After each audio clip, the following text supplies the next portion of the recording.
What's up, my YouTube family? This is your girl Zanny coming at you with another video. And before I get this video started off, let me say it's Veterans Day and happy Veterans Day to all those guys over there in the military and the ones that's home, served in all those wars and protect all these women and children. Bless your hearts, bless your hearts. And special shout out to the ones that's not in the military, but these guys are on the streets and they're doing their thing. They're protecting black women and children. And shout out to you, y'all vets, y'all old school, y'all doing y'all thing. So you guys deserve the credit too. So shout out for all of that. Now, on to the subject. This is one that tripped me out. This happened to me yesterday. Okay, so yesterday I wake up and I'm feeling real good because it's Sunday and I know I'm finna do my worship thing. So I usually get up at Sundays like 5-6 o'clock in the morning. That way I can run me a nice hot bath, play my church music, and just have it going all through the house and just feeling the spirit. So I woke up real jovial and feeling real good. So I was doing my thing and then I get a phone call. And the phone rang. It's about like, I want to say 6:15, 6:30. So 6:30 in the morning, I'm like, Lord have mercy, it must be my sister. You know, we usually say a little prayer together, but it wasn't her. It wasn't her. It's another lady on the phone. So I'm speaking to her, and I'm like, what's up, Edna? And she was like, oh, it's nothing going on to it. I'm like, well, what's wrong with you? Because her voice didn't sound too good. And she was like, I'm on my way to Starbucks to get me some coffee. What was you doing? And I'm like, you know, I'm up getting ready to go to church, but I'm about to make me some breakfast. I'm daggone near finished. I'm making myself some turkey and cheese croissants for breakfast. So she said she was on her way to Starbucks, and I'm like, okay, well, if you want to come over here and do a little breakfast with me, I'll make you a turkey and cheese croissant too. And she said, you know, that sounds good because I really wanted to talk to you this morning. So I make the turkey and cheese another one, and it was easy to do. And I'm waiting on Miss Edna to bring her behind on over here. She comes over about 10-12 minutes later. So anyway, she go in the bathroom, she wash her hands, and it looked like she been crying. And I'm like, I've been sick, y'all, but that's not true. So I'm like, child, what's wrong with you?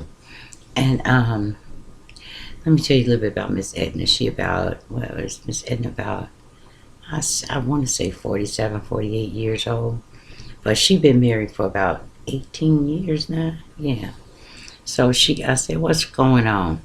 And she said her and her husband had been arguing ever since 3:30 this morning. But, you know, the argument lasts for an hour. But she said it was hard for her to sleep on it. So she been up and just crying and aggravated. And I'm like, well, you know, you want to talk about it? What's going on? And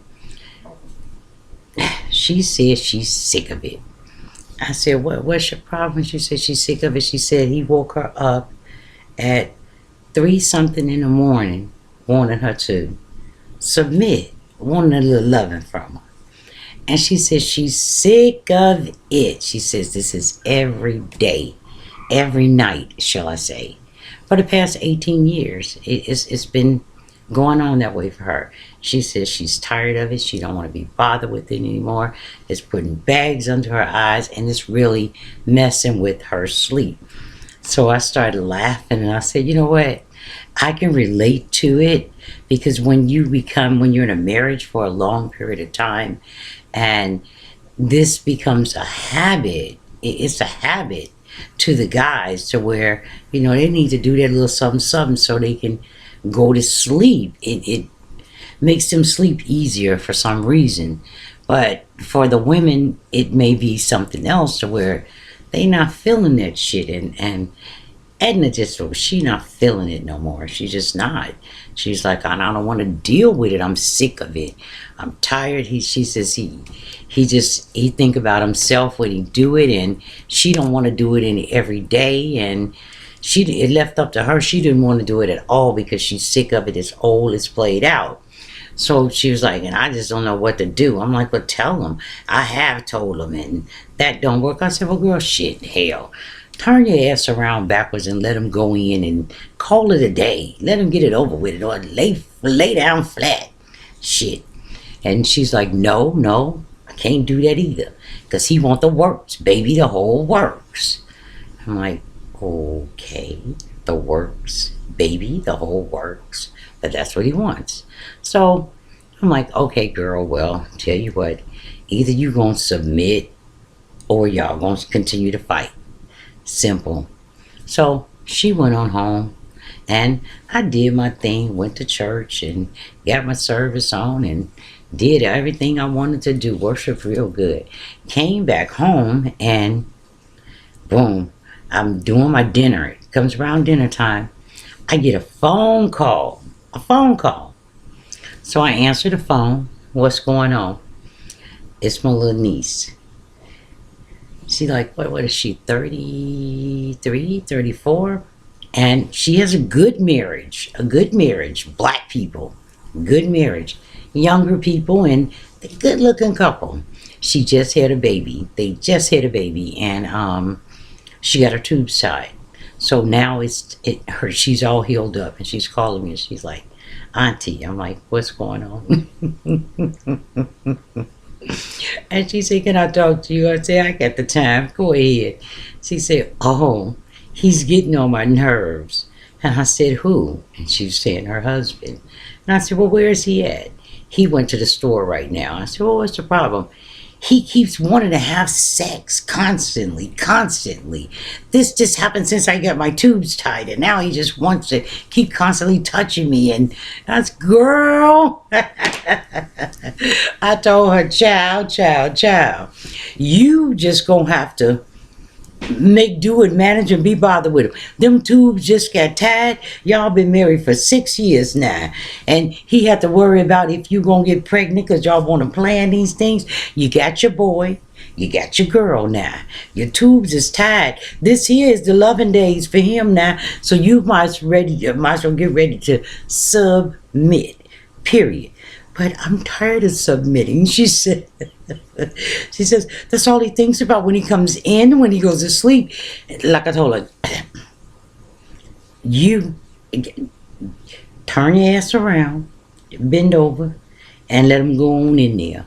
Or lay your ass down and let him go on in there. I can't do that. Why not? Because he wants the works, baby, the whole works. And I'm like, the works? Here we go again with the works. He wants the works. That other one wants the works, baby, the whole works. The works. So I said, girl, you know what? Only thing I can tell you is to get ready to be rolled like a mule.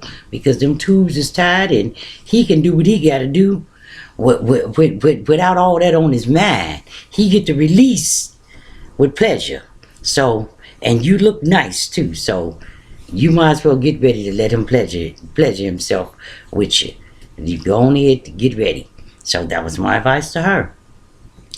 So I'm winding down from dinner, washing my dishes and getting ready, because The Walking Dead come on, and that's my little guilty pleasure there.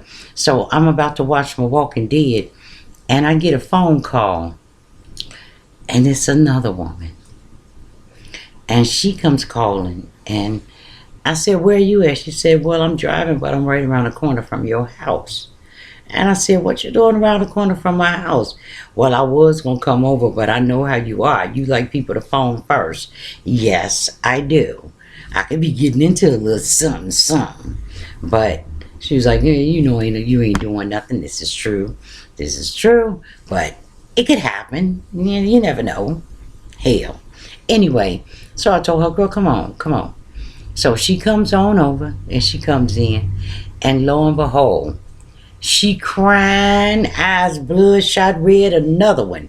I'm like, now what you crying about?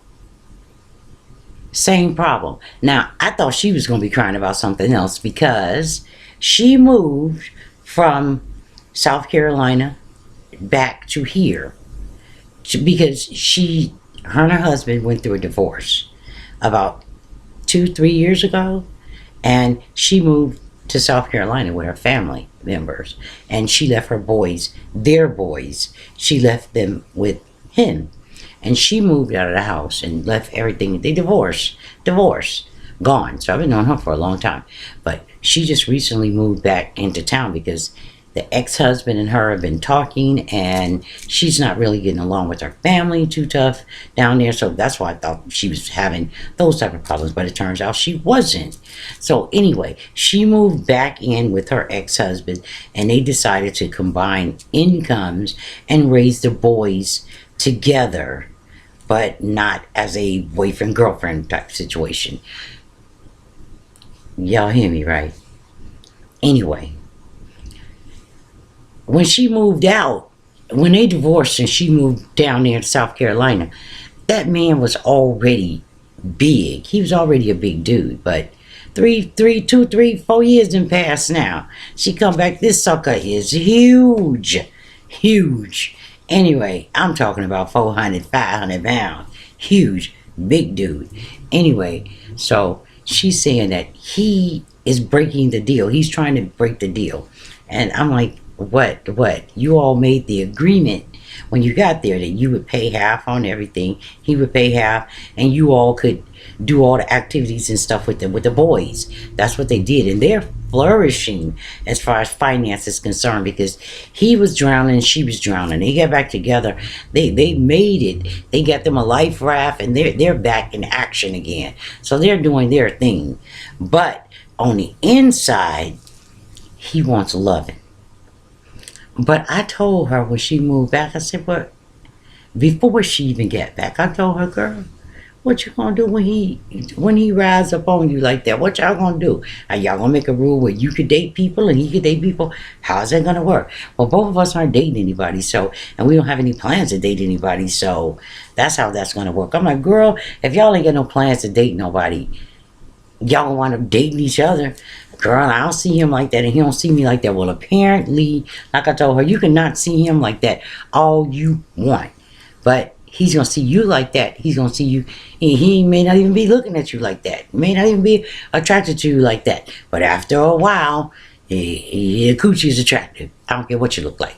If it ain't none on the table, you'll turn real good looking to him. Period. So he wants her to submit, and she was crying because she don't want to give his 400-pound behind nothing. She ain't trying to do that with him, and she might be inclined to do it with somebody else, but she ain't trying to do it with him. So she crying. He told her she had to get out and she don't give him none. And I'm like, oh Lord. And she was like, I can't go back home to my family. They told me not to come back up here in the first place.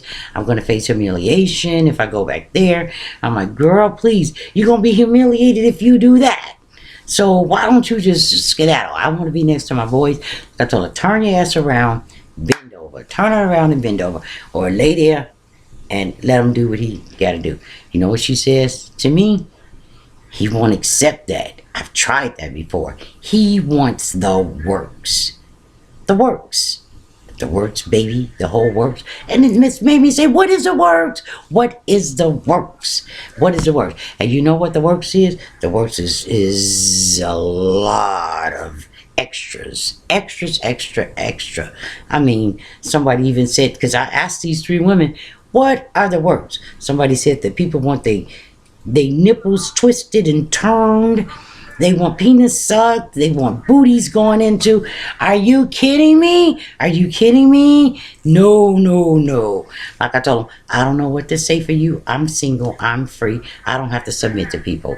So, to the next time, please like, share, subscribe.